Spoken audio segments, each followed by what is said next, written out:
Good evening, Weather First meteorologist Gary Frank with an update on this very, very pleasant evening. How about this? It's starting to feel more like fall as temperatures have just snuck in the 80s, and that was our high temperature, and we're back down in the 70s already. We've got a few clouds around. That's going to be just about it for us here over the next few hours. Low temps this morning started off in the 40s and 50s throughout the region and throughout the state. And, you know, I think for the most part, we're going to see a steady diet of this over the next few days.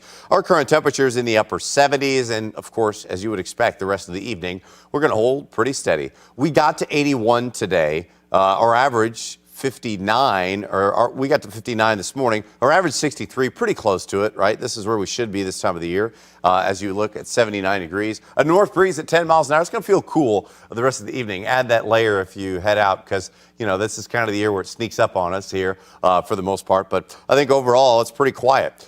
Looking at the big picture, there's no rain. There are a few clouds outside, and there's more of that rain off to our southeast. That is all that's going to be impacting us with this very dry air. Dew points in the mid-50s. That's why it feels like fall. That's where we're headed again tonight. Dry air staying in place here over the next couple of days. And overnight, we're dropping down once again into the low to mid-50s, low 60s otherwise. Pretty quiet. In advanced tracking, let's look at a couple of things with you because we have this warm air that we're on the tail edge of it, right? 81 degrees, pretty normal for us. But we've got another cool air mass that's dipping down Monday into Tuesday. That's going to bring our temperatures even cooler for the next few days. So as we look ahead, it will drag a few showers running into that drier air that we don't have much moisture involved. That's okay, but we'll see a few showers Monday and early Tuesday, and I think it's going to clear out pretty quickly. It'll be a nice day.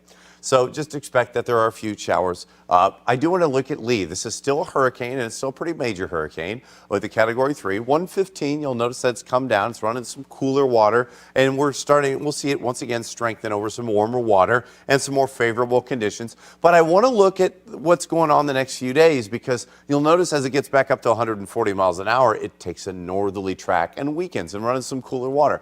I still think this is going to impact the United States in terms of maybe it's northerly track, but also probably some swells along the coast. As far as direct impact, right now this looks like it's going to turn away. So I want to keep you posted about that. And it certainly won't have any impact on our weather. We're the 48th driest we've ever been to start September. We've got just about under 0.2 of an inch to start. And I think through the middle of the month, this remains very dry. So we're going to dry out again in time for peak fall colors, as we prepare for that. I know we're still a ways away from that, about a month, but something I want to keep you posted about. Showers late Monday, early Tuesday, and then the rest of the week is dry, cool, and nice. We're in the mid-70s. Pretty nice time of the year. It's just going to dry out pretty much over the next few days.